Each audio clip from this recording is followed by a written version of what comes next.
Mateo capítulo 5 versículos del 13 al 18.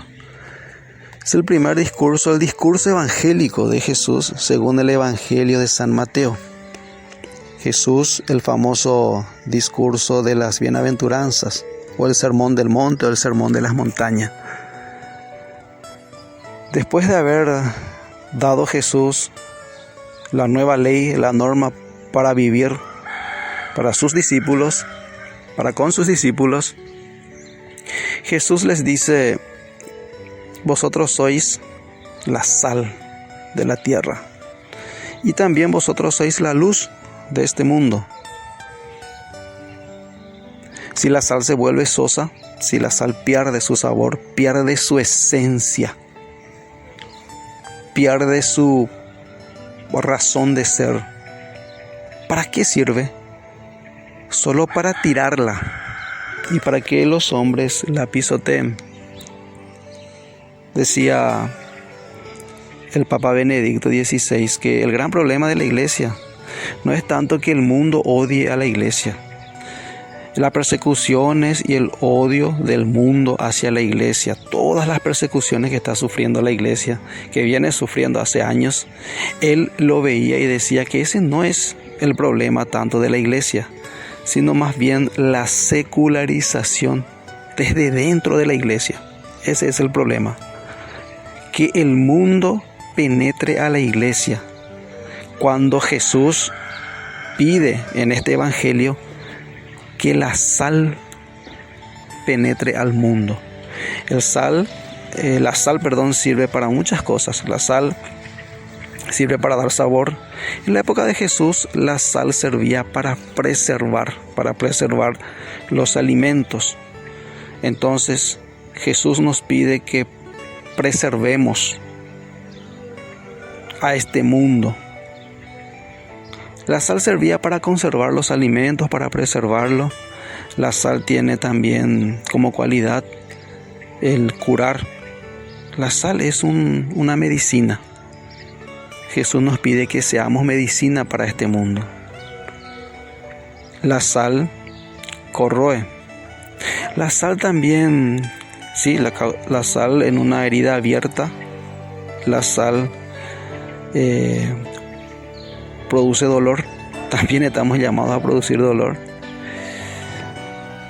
Pero la sal es en la comida el que da sabor a la comida. Si la sal se vuelve sosa, pierde su gracia. Ya no tiene sentido. La comida no es rica. No es nada graciosa. Comer una comida sin sabor. Uno no aprovecha. En otras palabras, no pierdas tu esencia. El ser cristiano es ser sal para el mundo. Es ser diferente, es ser radical.